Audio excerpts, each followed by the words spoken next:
Never one without the other.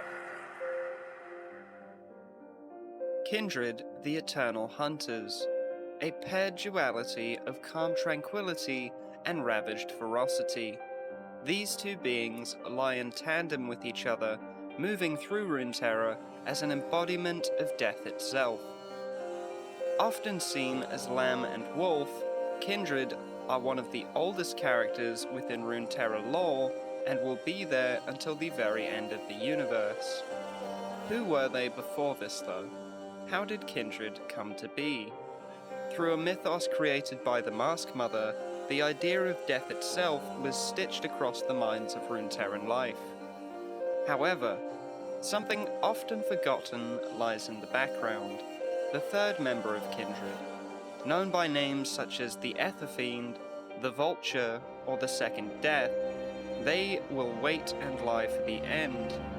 Kindred is so much more than a pair of hunters. They are in essence part of understanding the inception of death itself throughout Runeterra.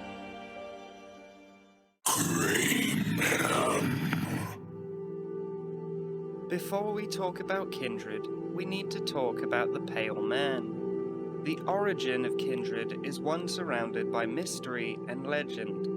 Pre-split Kindred is a myth that has become widespread across Runeterra. Though the myth will be present among its people, Kindred have always been kindred. The story of the Pale Man is not intended to be literal, but a coded origin story, one most likely made up by people, and therefore it grasps certain truths, but fails in the details. The true origins of Kindred may only be known by Kindred themselves. A version of this story from Bilgewater appears in All Kindred Eve. The story of a pale black rider who rides a great black beast who people avoided since looking at him meant death. One night he came upon a forked path with an Erdlock tree in the middle. He then knelt before the ancient tree and cut himself right down the middle using an axe so he could go through both paths.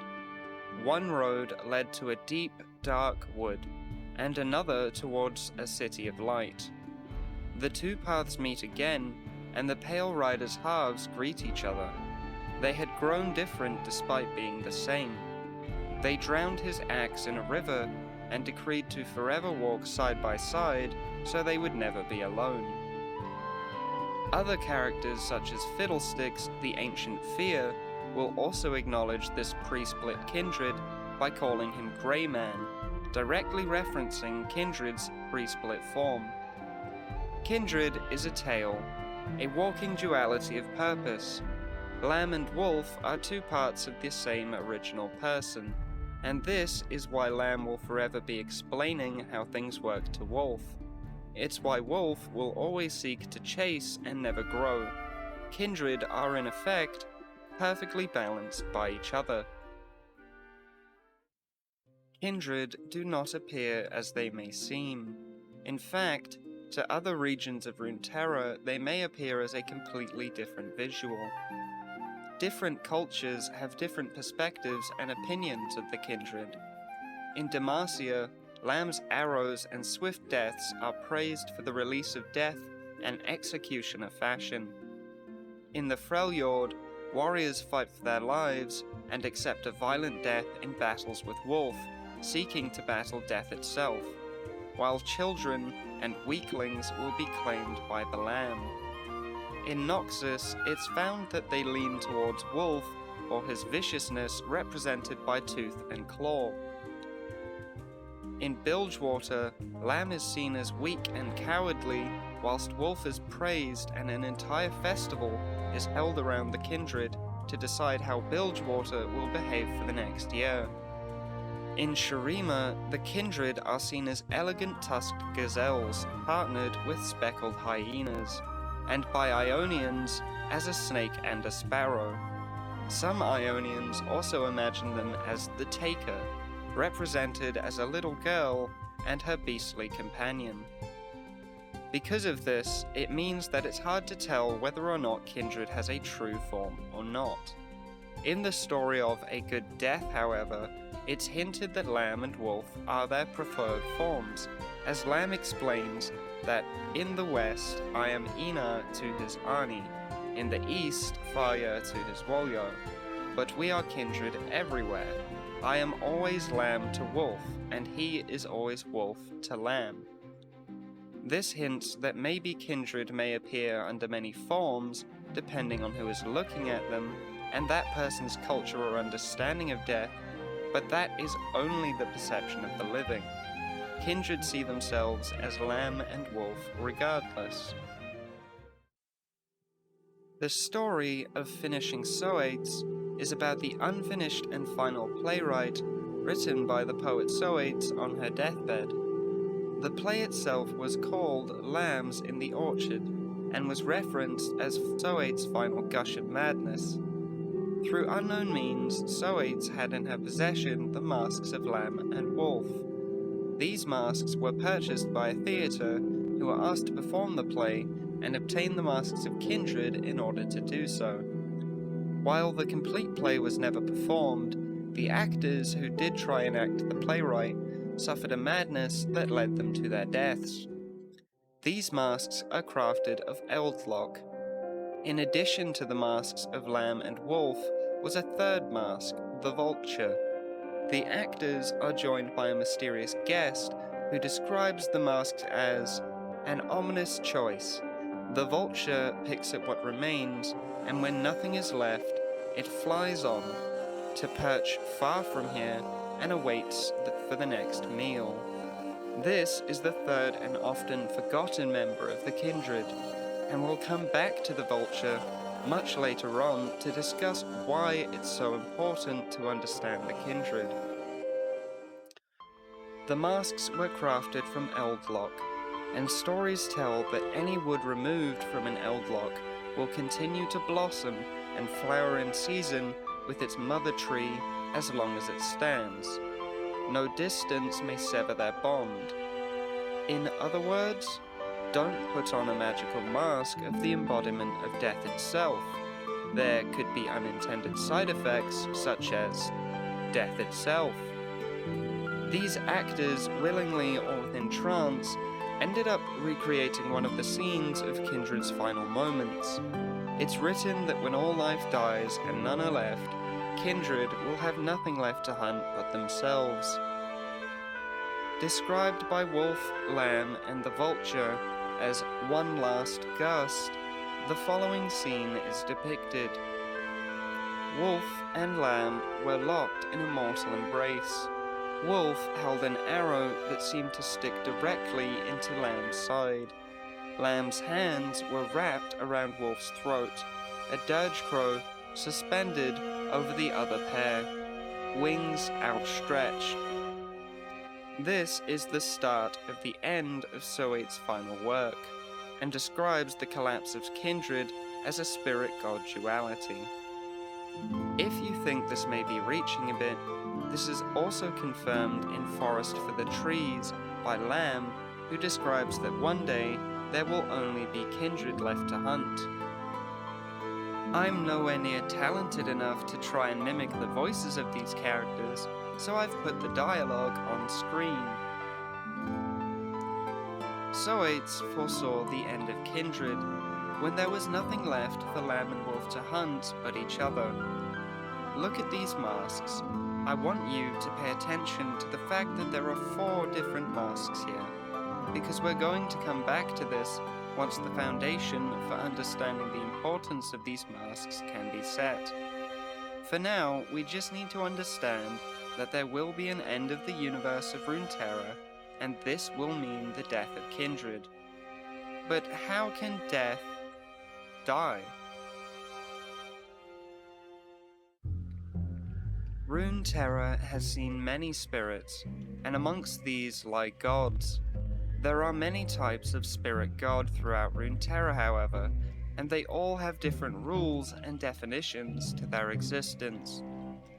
Spirit gods of the Freljord, such as Volibear, Orn, and Anivia, are old gods from before the Freljord was inhabited by mortals, and are well known throughout Runeterra's history. Known by many names in the Serpent Isles lies Nagakeboros, the spirit god of the Buru. These are the spirit gods that existed long before the mortality of Runeterra, ancient beings of living history that read themselves in power and knowledge. There are, however, gods that were put there? Spirits woven into the timeline by a macabre third party. Look further into the history of Runeterra, and you'll find that the Kindred are not the first recorded incarnation of death throughout the lands. The Kinku Order, an ancient Ionian organization, speaks of only two gods. The first wave, who cradles life in its warm waters, and the last wind, who snatches life with its final, frigid sighs. A duality paired in the idea of life and death. The first and last wind seem almost related to kindred. A handful of Targonian tribes speak of the astral fox, a god of death seen as a lone star in the night sky. As the legend goes, the fox descends upon the mountain with each death, and takes the soul to the skies to create his own dark constellation. A singular and much lonelier existence, the astral fox is yet another incarnation of death within Runeterra. Within the clutches of the abyss, the Shadow Isle's personal incarnation of death threads and weaves their fine art across the macabre canvas they are given. The Soul Spinner, a second party to the actions of Vilemore, is known to be the representative form of death within the Shadow Isles. These entities know of each other, and in some cases even interact. Such grace in the spider's dance. And strength in its jaws. It is nothing to the elegance of the kindred's hands. Yet, there is something unmentioned so far around the Shadow Isles. Kindred cannot go there. When interacting with the blade of the ruined king, Lamb will say, Forged in a land unwelcome to us. a place where kindred are unwelcome, where they have not passed. The site of ruination and the culmination of Viego's madness have created the Shadow Isles, a place surrounded by death. Yet, the kindred are unwelcome here. They may be free to pass through the spirit world, but it seems that the Shadow Isles are beyond them. People die in the Shadow Isles, though. Lots of people. The twisted tree line of the Shadow Isles has its very own god spider, the oft-forgotten Vilemore, a giant heinous creature of nightmare feasts on living sacrifices brought by its followers. But the Shadow Isles themselves are special to kindred. They are a place where kindred cannot walk. Elise is constantly taking new victims back to the Shadow Isles as sacrifices for her god spider patron, Vilemore. So what happens to those people? How do they pass on without a guide to the afterlife? The Soul Spinner is a representation of death within the Shadow Isles.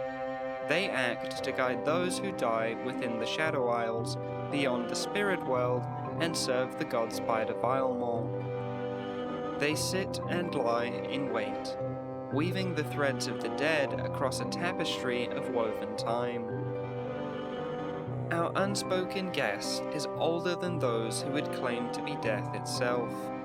Within Runeterra lies more than one form of death, more than one incarnation of the aspect of death itself. Death has been embodied as a force, the idea of a reaper-like figure forced into the minds of those who would otherwise never imagine such a thing. It's time we spoke about the one behind the curtain, the patron to the theatrical performers of death. The Mask Mother is a primordial being who incepted the notion of gods of death into the minds of Runeterran people. Surrounded by mystery, we know nothing of the Mask Mother's past, only that they are responsible for the creation of the Masks of Death. The Mask Mother references and understands all forms of death that they have created. They recognize the forgotten icon, the Kindred, the first wave and the last wind, and the Soul Spinner. In turn, all these incarnations of death will recognize the Mask Mother, each expressing a form of gratitude, blame, or recognition for her responsibility in their existence. Do you remember my name? Mother! But what if I told you that the Mask Mother is keeping Kindred alive deliberately, spreading their story by her own hand, as to keep the legend living onwards? Hidden within the artwork of Finishing Soates' Story Universe page lies the collection of 4 unique masks of death. The Vulture, Lamb, and Wolf lie amongst the already known. But the mask of the Mask Mother herself is also directly there. It matches the mask shown in her splash art and design concepts. The Mask Mother is the mysterious guest within the story of Finishing Soates, the one responsible for the actors being possessed by the spirits of the masks and enacting the final moments of Kindred, resulting in the death of all 3 actors. The implications of this information are confusing. If anything, this actually just raises more questions than it helps to answer. Why is the Mask Mother there? Did she make her own mask? If not, who gave the Mask Mother her mask? Where do the Eldlock trees used to make these masks grow?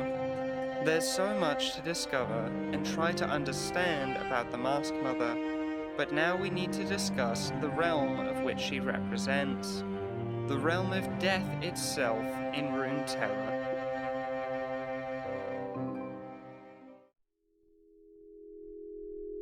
Death visits all who perish within Runeterra, though they are most at home in the spaces between the end of life and the afterlife, where they may serve as guides to the hereafter.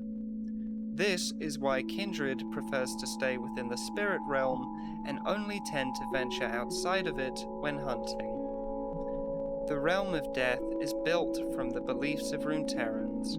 Its landscape shifts across different cultures according to their beliefs. For many, the flow of air and water signify the inexorable movement of time and mortality. We have only 2 images of the realm of death, and I think it's really worth just showing you these because it starts to add up quickly. In the first image, we see a lonely spirit walking through the realm of death. Far in the distance, we see another figure walking through, again, alone. Notice the colors they've chosen here are a soft blend of light blue and white to depict the spirits. Scattered around the roots of the forest lie skulls of all assortment with glowing blue eyes. Faces carved into the trees screech in silence as wind blows through the gentle eeriness. In the second image, we see a bird staring out across the stream of water running softly. A moon's crescent floating above the reflection of the dead waters surrounded by yet more birds. And there, far out in the distance, stands the lonely silhouette of a pale man, the grey man, the lonely figure. The realm of death is as mysterious as it is tranquil. A land forged by the perception of mortals may constantly shift and turn with the tide of consciousness. Our newest champion, Nilah The Joy Unbound, is knowledgeable about many things. One of these things happens to be an interaction with Kindred that reveals and confirms some of the more mysterious lore surrounding them. Upon encountering Kindred, Nilah has this to say. Strange. I feel a third presence. Something far older. This is a reference to the Vulture, the Ether Fiend, or the Second Death. Of all the masks, the Mask Mother is the first and the Ether Fiend is the last. A duality in and as of itself that manages the masks of death throughout Runeterra. While the Mask Mother creates stories of new representations of death, the Ether Fiend is there to collect those who have been forgotten through the passage of time. Who could forget their own god of death, other than those cursed with immortality? And what greater fear can a god of death have, other than being forgotten? This is the description of the fading icon, a key component in understanding the cycle of death. The fading icon was once known to the Shuriman Bakai and was conceived to be their god of death. However, the Bakai are no longer around, and the fading icon is cursed with immortality. The fading icon began to forget their own name until eventually... Remember me, little one, please! He'll be mine. He is for the other. In an almost cruel fashion, Lamb will begin to explain to Wolf that the fading icon is still being hunted by the Ether Fiend for being forgotten. The Ether Fiend is the real threat to Kindred, the looming shadow over their hunter duality that hopes to envelop their story in nothingness. They are the inherent end to Kindred, and truly deserve the title of Second Death. Death within Runeterra is a wider cycle than mortality of the physical realm. Kindred perhaps mocks Narcissus because they have the knowledge of this cycle, the understanding that all things die, even the incarnations of death. The cycle begins anew. He thinks he understands. Fool. Kindred are a duality. Originally known as the Pale Man, they found themselves in the presence with the Mask Mother during an event they refer to as the Beginning. The Mask Mother found the Pale Man and gave them the masks of Lamb and Wolf, so that they may hunt eternally throughout Runeterra as a duality. But Kindred represents a larger mystery. They are the most widely known god of death, but they are by no means the first or the last. Upon the day that Kindred are forgotten, they will enact one final hunt. The playwright of Lambs in the Orchard made it clear as day. Lamb and Wolf will hunt each other. Kindred are aware of the existence of the Ether Fiend. They understand what would happen should the mortals forget their namesake. Those who lose their name lose themselves and are no longer hunted by death, but by the Ether Fiend. Kindred will one day be forgotten, and they too will find themselves in the position of the fading icon. Luckily, neither Lamb nor Wolf will be alone, and when the time comes and all things end, they will dance one final time to the song of their hunt. I think that Kindred are something special, lore-wise, and despite the fact that this has been, by far, the hardest video to try to collaborate all the information for, it's been well worth it to finally understand just a bit more about the Eternal Hunters. So there we have it. Thanks for watching. If you enjoyed the video, please hit the thumbs up button and consider subscribing if you're interested in the content. I stream occasionally on Twitch, and you can find my links down below. Take care.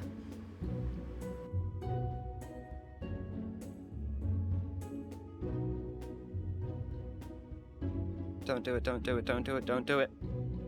Okay, but how is Mordekaiser not dead?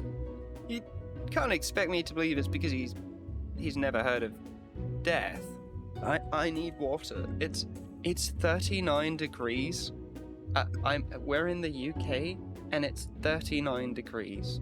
What is happening? What do you mean Mordekaiser never heard of death? Oh no.